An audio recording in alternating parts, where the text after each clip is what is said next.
السلام عليكم ورحمة الله. بسم الله الرحمن الرحيم.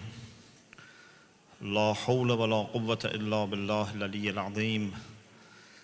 الحمد لله رب العالمين وصلى الله على سيدنا ونبينا أبي القاسم المصطفى محمد وآله الطيبين الطاهرين لا سيما بقية الله في الأرضين عجل الله تعالى فرجه الشريف. السلام على الحسين وعلى علي بن الحسين وعلى أولاد الحسين وعلى أصحاب الحسين ورحمة الله وبركاته. This is the 10th and the last session of our series, and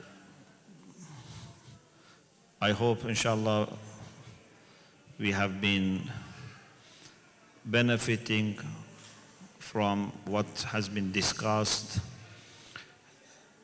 and those who found these points important, now they have to work on them. Such lectures are not just to enjoy. These are lectures for implementation. So I hope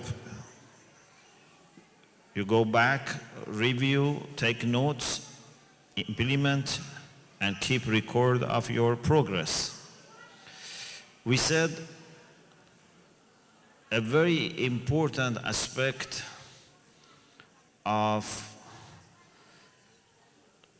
the lifestyle that Ahlul Bayt alayhimus salam have themselves had, and they have also offered us, in addition to all things that we mentioned in previous nights, is rationality. Not only to have knowledge, but also to be able to have wisdom, hikmah. And last night, based on some hadith from Amirul Mu'mineen and Imam al-Kadhim alayhi salam, we mentioned different aspects of this rationality or wisdom. Tonight, I want to summarize what I think to be overall requirement for rationality. So it would include some of the things we had in hadith, but some other things. And of course, this discussion is to be continued, and I don't claim that I would be all-inclusive and exhausting everything, but some of the things that I think are very important, I'm going inshallah to discuss. Again, to bless our session, first I would like to mention one hadith from Imam Ali alayhi salam, and then I mention my points. It was said to Imam Ali alayhi salam, Sif lana al-aqil. O Imam, please describe for us the one who is rational, the one who is acting based on reason and reasoning.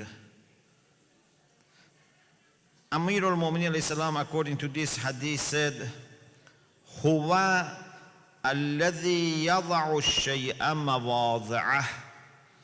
Aqil, the one who is rational, is the one that puts everything in its due place, in its right position. Not more, not less. If you don't pay enough attention, this is a sign of lacking rationality. If you pay too much attention, if you overemphasize, this is also a sign of lacking rationality. Aqil is the one that has reason in his evaluation. It's not that because he likes something, he's attached to something, he's used to something, or he's comfortable with something, he thinks that's the most important thing in the world. And on the other hand, if he's not comfortable, if he has not experienced, if he's troubled with something, he says this is the worst thing in the world. No. This is a sign of lacking rationality. The rational people have always a measure to judge. If something has to be given, say for example 50% of attention, we should not give it 51 or 49, let alone give it 100 or 0. So Amir al-Mu'minin says, "Huwa miz al-aqil alladhi yada'u ash-shay'a mawadhi'ahu." Aqil is the one who puts everything in its own place.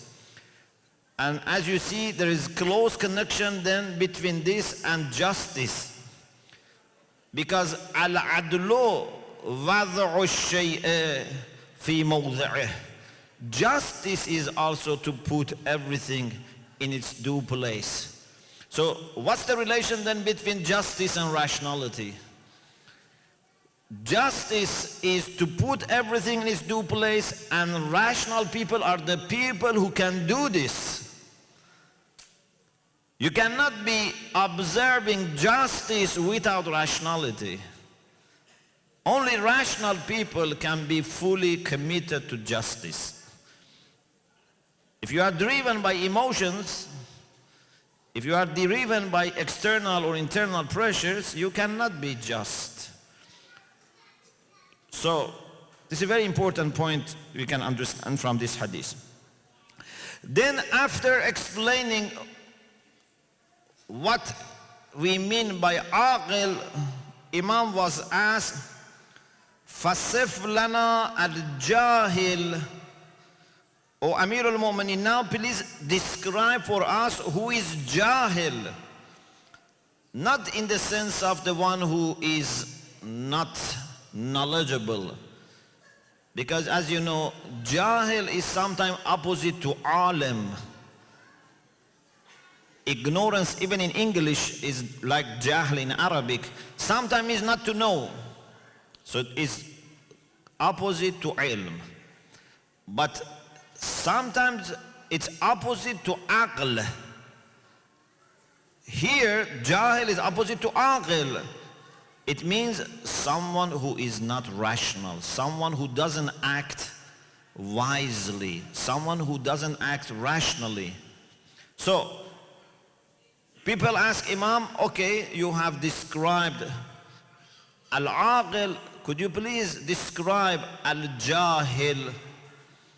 Imam alayhi salam said, "Qad fa'alt." I have already described jahil by saying what's aqil and who is aqil. I have also defined for you its opposite. It means the one who doesn't put things in their own due places. So you don't need to define the opposite. If you know what is aqil, the opposite is known by comparison. So now let's summarize everything important that we have to observe when it comes to our choice of means and manners. If we want to be rational, we have to observe these things. First, it's very important to be aware of other people's opinion. A rational person knows that he doesn't live in vacuum. We live in a society that there are people with different opinions. As a rational person, you cannot close your eyes to what people say. You cannot be indifferent to public opinion, whether it is inside the community or in the larger society. You have to be careful. You have to observe different opinions. You have to look for wisdom in them if there is wisdom in them. But then you have to make your decision.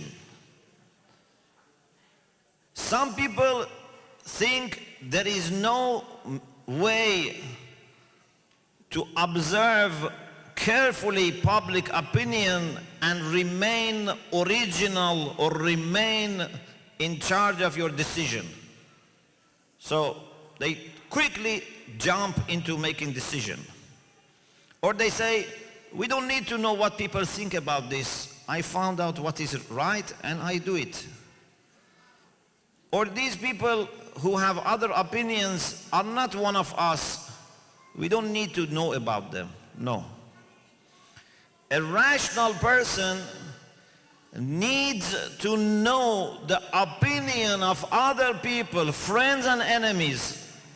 You have to know what they think, what their position is, what their arguments are.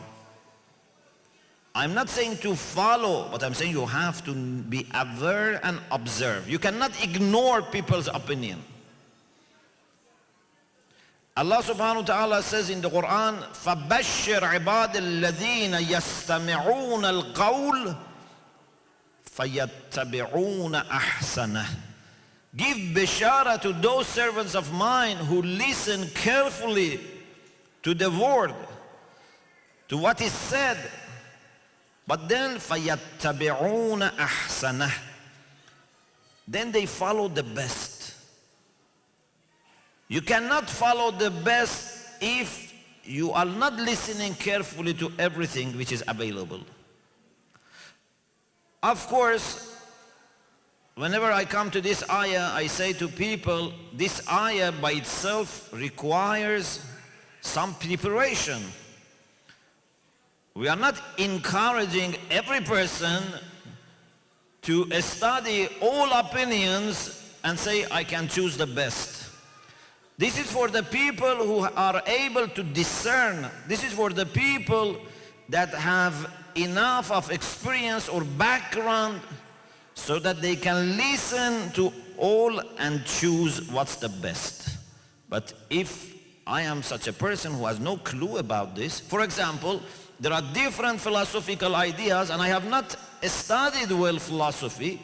It's not wise for me to study every book on philosophy or every serious philosophers in the world and then say I will choose. No, you have to be prepared for that. If you are a person who is able to discern, you should not be hesitant to listen carefully to all opinions. But then you only choose what you have good reason to choose. You don't choose based on majority or minority. To be an opinion that most of people have accepted doesn't guarantee that this is true. Amir al-Mu'minin alayhi salam says, لا تستوحشوا في طريق الهدى لقلة أهله. If you are on the right path, don't be worried, don't feel lonely if you see there are not many people on the right path. To understand whether this is right path or not, you don't count how many people are on this path. It's not that you say, okay, since most of people are going this way, this must be the right path. No. You cannot understand truth based on number, based on statistics. Neither the opinion of majority is necessarily correct, nor the opinion of minority, or say, if something is said by minority, then that's correct. No. might be sometimes minority is right, sometimes majority is right. You have to look into reason. So we have to free ourselves from the pressure coming by majority or by statistics at the same time that we observe them. Another thing to observe is what is right doesn't that much depend on age or time. Some people have tendency to accept things which are new. They look for new things. They want to hear new ideas, they want to read new books, they want to know new people. Everything for them has to be new, otherwise they have no interest. Some people are opposite. They have no interest in new things. They are only comfortable with the things which they have already have experience with. As soon as they hear something new, they are confused or puzzled. They want only old things. We as rational people should not be making our decision based on whether something is new or old. Something can be new and good or new and bad. Something can be old and good or old and bad. For us, what is important is whether after careful analysis there is weight in this or not. Yes, in certain issues, to be something which is old or which has some background can add to the weight, but it cannot guarantee that this is true. For example, if there is a fiqhi opinion that many people in the past have expressed this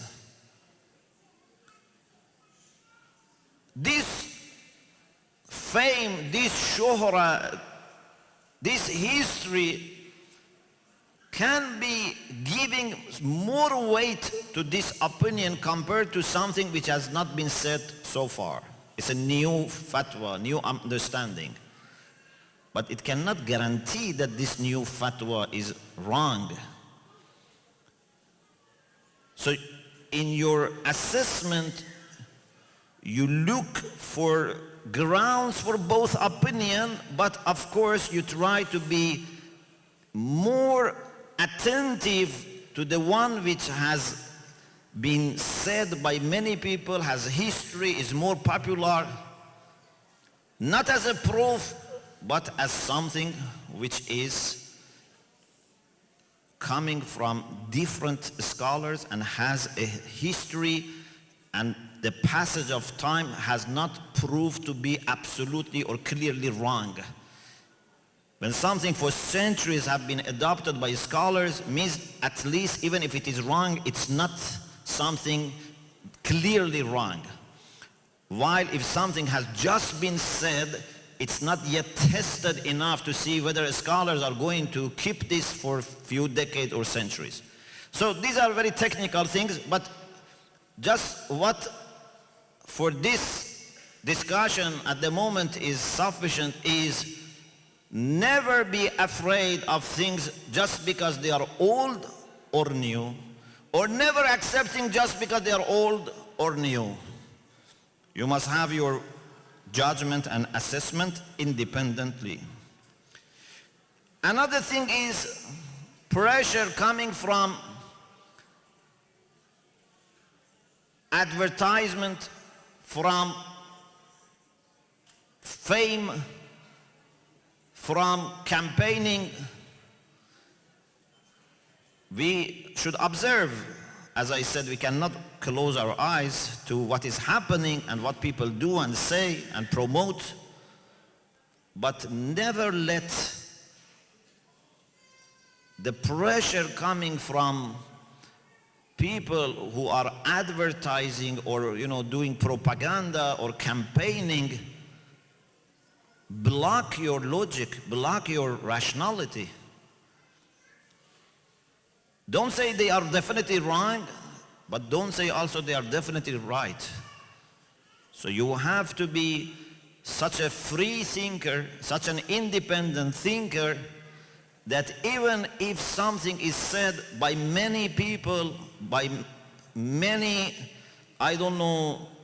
news outlets, is published in many places, you are still able to stop, take your time, and look objectively into evidence for that position. Another thing is, we should not rush. For a rational person, time is very important, but time is not the most important thing. For some people, especially in this age, it's very important to be quick and fast.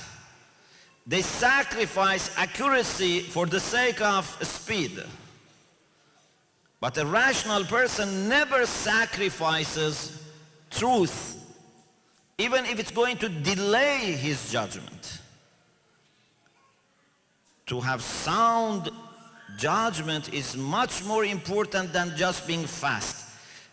Nowadays, many people think, if we want to be influential, if we want to be in the first front on media, on social media, we have to be fast. As soon as something happens, before other people issue a statement, we should issue a statement.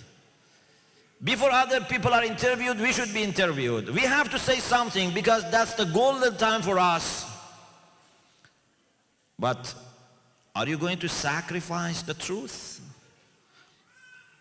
Have you had enough time to think about this, to get different narratives, different accounts about this? Have you consulted other people? Are you prepared? What's the benefit of becoming popular but lacking truth? And some people think, okay, for example, there are 10 incidents, we issue 10 statements. Even if 5 of them are correct, we are successful. We don't need to bother about those mistakes. They think this is like an exam. There are 10 questions. We answer all questions hoping that at least some of them are correct. Not knowing that in this exam, every wrong answer also has negative point. If you are a servant of Haqq, every false answer you give, every wrong response lowers your mark. So you are not just rewarded because of the services you do, you will be taken accountable for all the mistakes that you have made, especially if you have falsely accused some people, you have made wrong judgment about some people. I was thinking maybe this example can help. For example, 2 people are boxing. One person says, I don't have enough time, and it's the middle of the game, so I cannot check every punch that I am giving. Let me just punch, and then some of them will hit and some of them maybe don't hit, but it's okay. This is in the mindset of many people when they do something social, political. Let's do something quickly, quickly, quickly. Even if 50% we are right, we will succeed. At least we make other people tired and exhausted. Not knowing that first you are making yourself tired and exhausted. The other people sometimes take their time. They are patient, make you tired, make you expose yourself, make you look sometimes stupid. And then when they have everything against you, they start punching you. You have to be very careful. Plus, the game is not 1 by 1 or 1 to 1. You have to imagine truth and falsehood are always next to each other. So it's like a game of 2 against 2. So every punch can be hitting the face of the enemy or can hit the face of your friend. If you just punch quickly, maybe you are hitting your own friend. I don't want to go into more details. I hope you get the message. But this is really what is happening in some of the things we do in socio-political field. Sometimes we hit our own friends and we are very happy that we have done a lot. In any case, you have to take your time so that you don't sacrifice accuracy for the sake of speed, although a rational person is also aware of the value of time. You don't delay without reason. You don't postpone just because you are lazy. No. You have to know that time is also a very important factor. Something that can be useful today, if I delay it, then may not be useful anymore. So time is important, but it's not the main factor.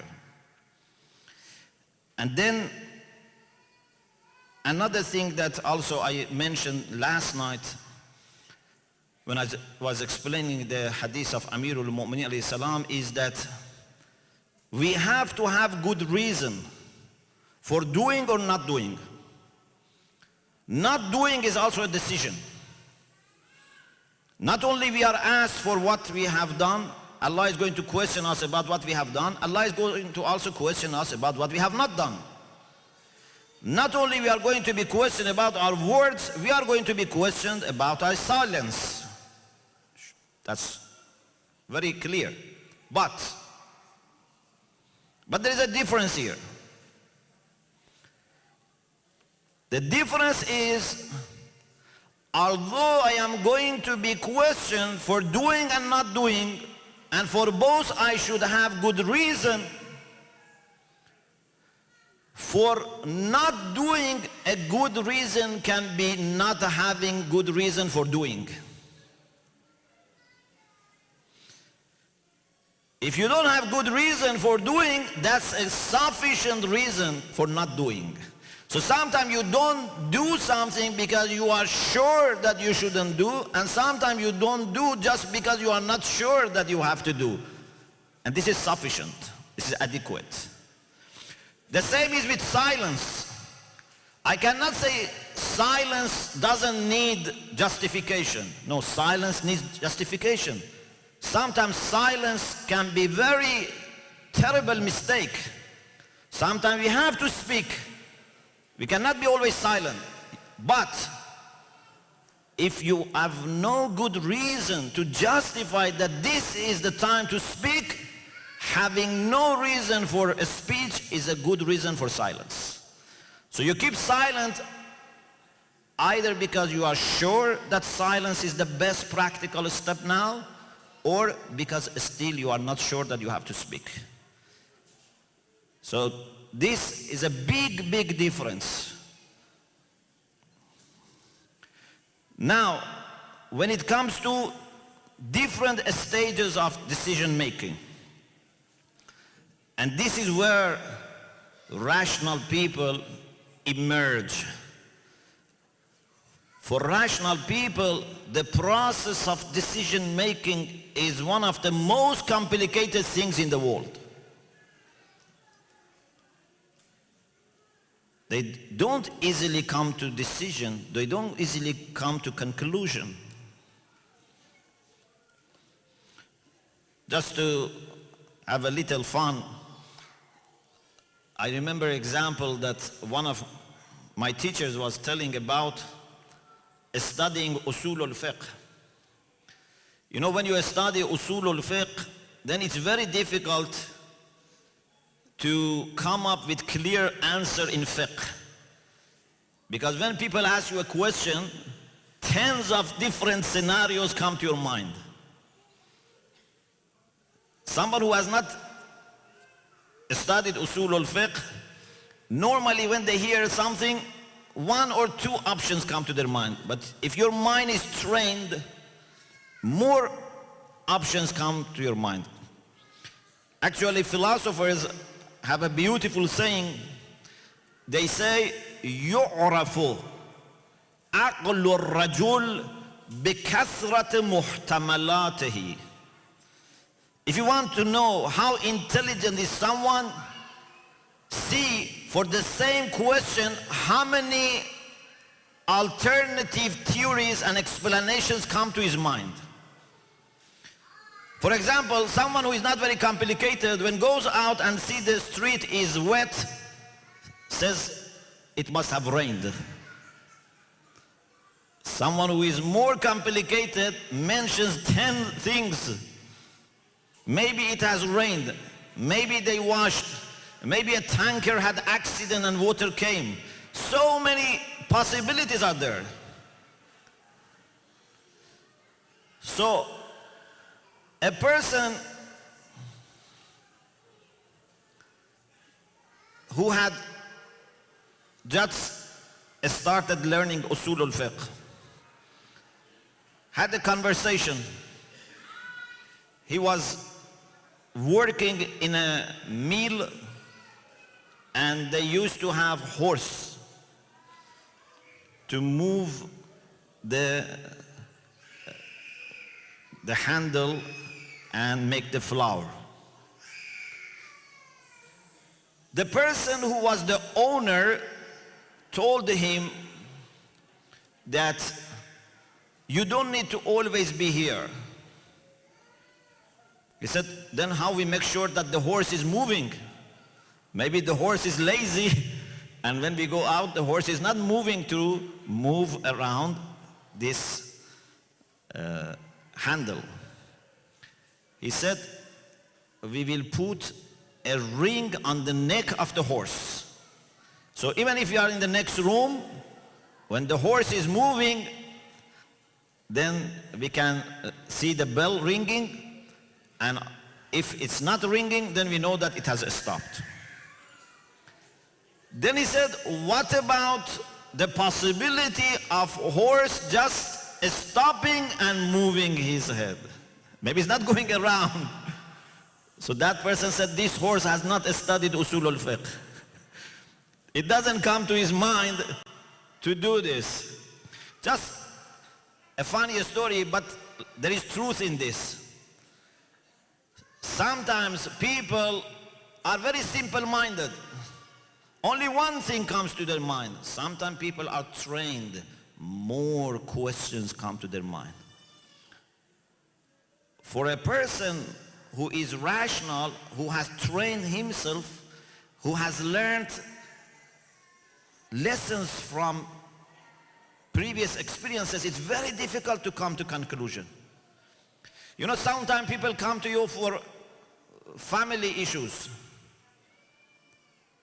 If you are not experienced, if you are not intelligent, you quickly, by hearing to one side, you say, this is the judgment. If you are experienced, you never make up your mind by listening to one party, even not by listening to both of them. You keep asking, you meet them on different times. Sometimes you know that even if they are honest, maybe they are not able to express their problems. Sometimes they have themselves misunderstood the problems. Sometimes you have to listen to them on different occasions, together, alone, so that you can really understand. So, a person who is rational is in need of time to make up his mind. So one of the most complicated things is to make a decision. After you make decision, then it doesn't take that long time. It's like, for example, you spend time on planning the design for a building, but after that you can quickly implement that. But if you don't spend time on planning, and you don't get the plan ready, and you don't get the permission for the plan, and just because you are rushing, you start building, you will have to correct many things. Sometimes you have to destroy and rebuild. So decision making is the most complicated thing for rational people. And some of the things that they would observe is, first, collect all relevant information about this case. For example, there is an issue about economics. Do I know everything about this economic issue? How much I am trained in the field of economics? How much I have experience about economics? How much I know about this case? Maybe I'm an expert, maybe I'm teaching economics in universities, but this doesn't mean that I can judge about this particular case. Because I have to know all the relevant data about this.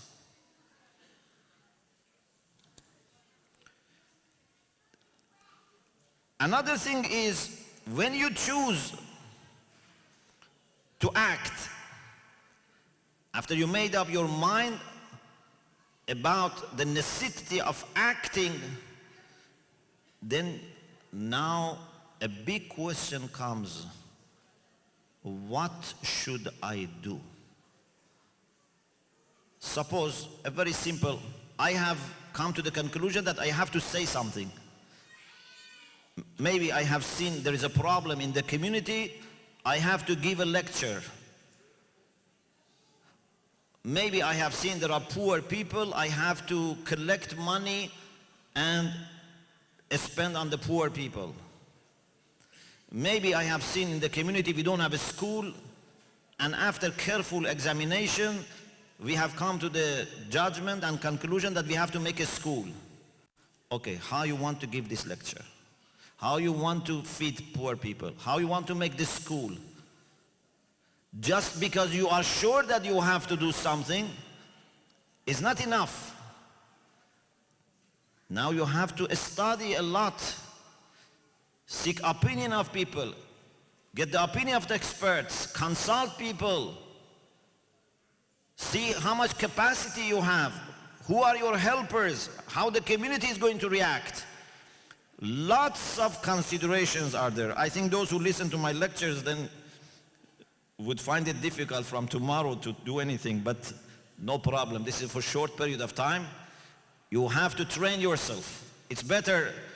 It's like a person who drives without a license and then listens to a lecture about accidents. Okay, from tomorrow he would not be able to drive, but then he would learn, inshallah, get the license and drives. So don't worry if you become for some time very doubtful about your decisions. That's good.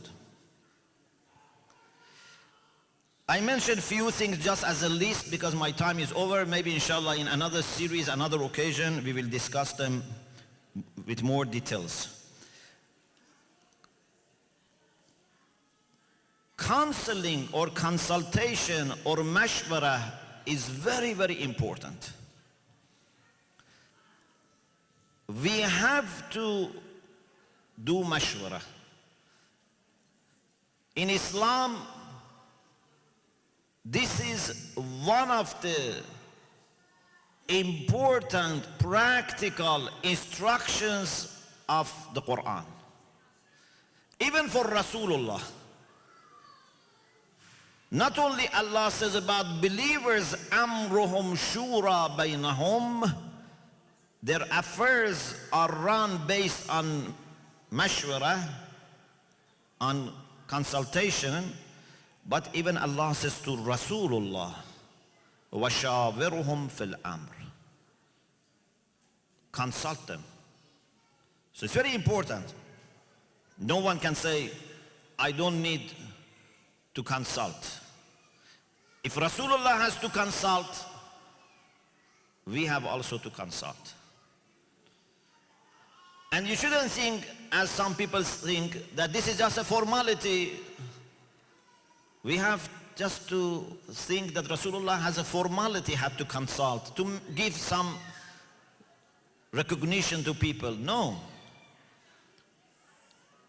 It's not because of that. Because Rasulullah was not always acting based on ilmul ghaib. Ma'sumin most of the time followed normal and ordinary procedures, and this is why they can be our teachers and role models.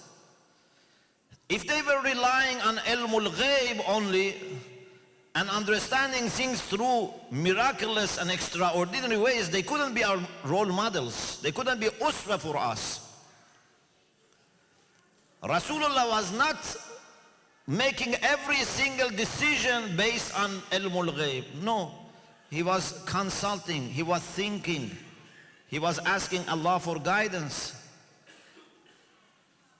And this is why Allah says, وَشَاوِرْهُمْ فِي الْعَامْرِ فَإِذَا عَزَمْتَ فَتَبَكَّلَ اللَّهِ. This shows that azm depends on mashwara. Consult them, and when you have made up your mind, when it has become clear for you, then put your trust in Allah. Mashwara is very important, but it has its own manners that unfortunately I don't have time to mention. I only mention one point, because I think this is very much important and unfortunately is most of the time neglected. If you have problem with your wife, for example, or husband, who is a person that might be giving you good advice? Just a person who has studied this issue Islamically, or has studied, for example, psychology? No. Even if he has studied this subject, even if he has lots of records of success in other areas, we have to see how much experience he has in this field. If he is not married yet,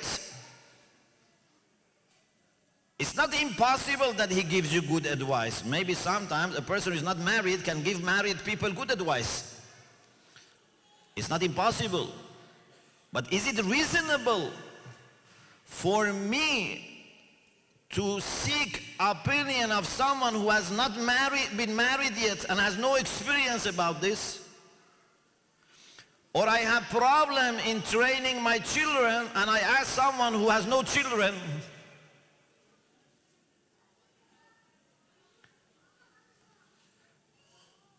Someone has just studied few years and started giving lectures, has never been working, for example, with a community, has not established or run any institution, and comes and gives us what we should do in promoting the cause of Islam in this part of the world.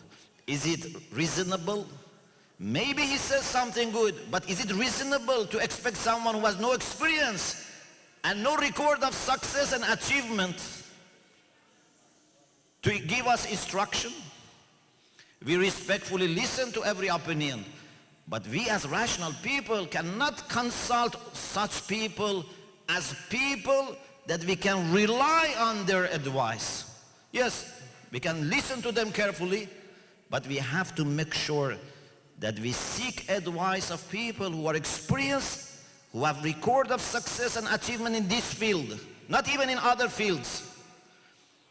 Maybe a person has been very good resident alim, very good imam of the mosque, but for example, he has not been principal of a madrasa. I cannot seek his opinion about how to run or how to establish a madrasa. I listen to him, I respect to him, but that cannot be something on which I can base my decision. So now, we Muslims who live in the West or in any part of the world, if we want to choose strategies for ourselves, and then based on that, decide what would be the best tactics, the best manners We cannot just rely on who has studied or who gives good lectures or who has had some success in other fields. A very important part of credibility of people is their positive experiences, their successful experiences, their achievements. It's very important. If my children, if my students, if members of my community are all divided, are all, for example, confused, or, they have started suffering from different problems, you cannot take my opinion seriously. Maybe I was not guilty. It's possible, yes. But the weight you give to my opinion is much, much less than a person who has successful record. This is very important. Another thing that we have to observe is to have collective spirit. Whatever we do as a community or even as individuals should be done in the spirit of community, in the spirit of collective wilaya, which I have explained in some other places. And then when we choose some manners and some means, we have to be monitoring it. Maybe today we come to the conclusion that this is a very good way of doing things. But what about tomorrow? What about another place?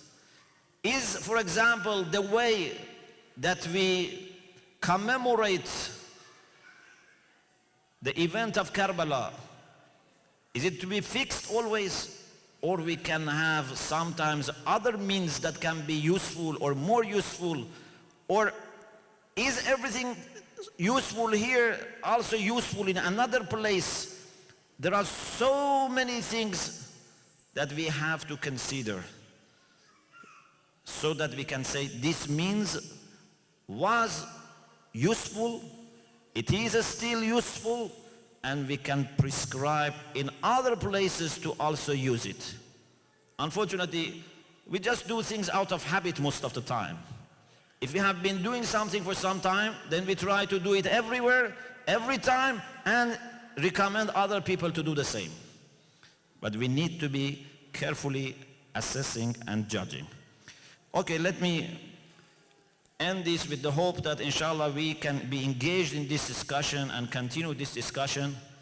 This is a very important, I think, step for us as a community to grow and to be better adapted to very fast and quickly changing world that we live in. May Allah inshallah help us, and may Allah enable us to benefit all the time from the guidance from Imam Mahdi Ajjalallahu Ta'ala Farajahu Sharif. This is the night of Sham Ghariban. This is the night after the tragic incidents that took place on the day of Ashura.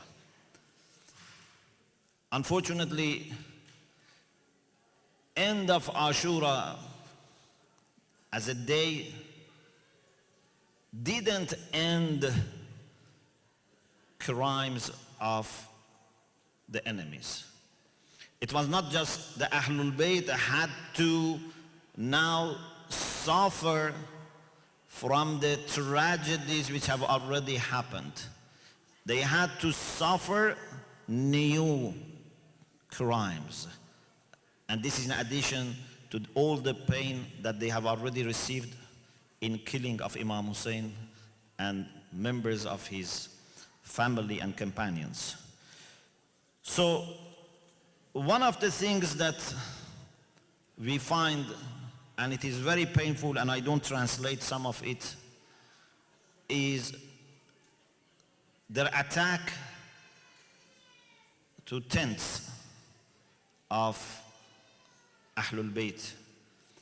As you know, even during the day of Ashura, even when Imam Hussein alayhi salam was alive, they attempted to go and attack towards the tents and attack. And Imam Hussein alayhi salam stopped them by telling them, Ya Shi'ata ala Abi Sufyan, إن لم يكن لكم دين وكنتم لا تخافون المعاد فكونوا أحرارا في دنياكم. If you don't have any religion, if you have no fear of akhirah, at least be noble. I am fighting with you.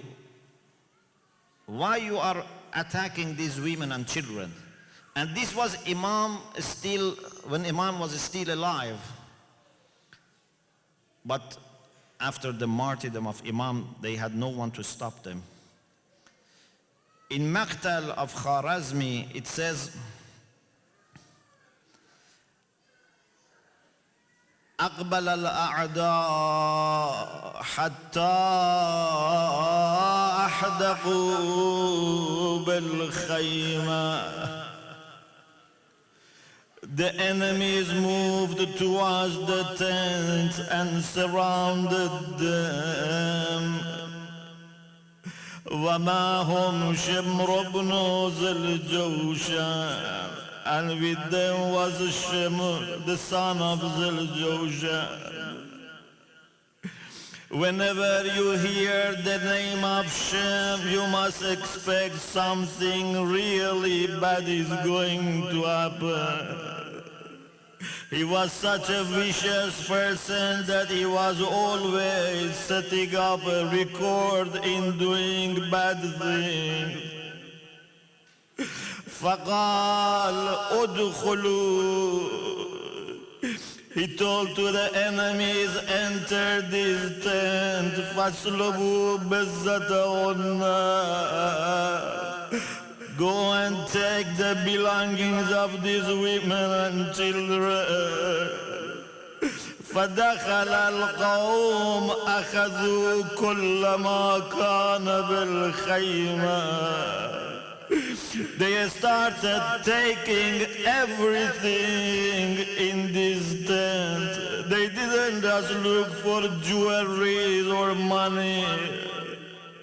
They tried to take everything that they could take with them. حتى أفضوا إلى فرط كان في أذن أم كلثوم أخت الحسين. فأخذوا وخرموا أذنها حتى كانت المرأة لتنازع ثوبها على ظهرها حتى تغلب عليه. وأخذ قيس بن الأشعث خطيفة للحسين كان يجلس عليها. وأخذ نعليه رجل من الأسد. They started taking everything. They started even fighting women to take their outward dress. They took the dress that Imam Hussein used to sit in his khayma on that dress. They took even the old shoes of Imam Hussein. And then after that they started taking the horses and camels and looted everything. ألا لعنة الله على القوم الظالمين. وسيعلم الذين ظلموا أي منقلب ينقلبون.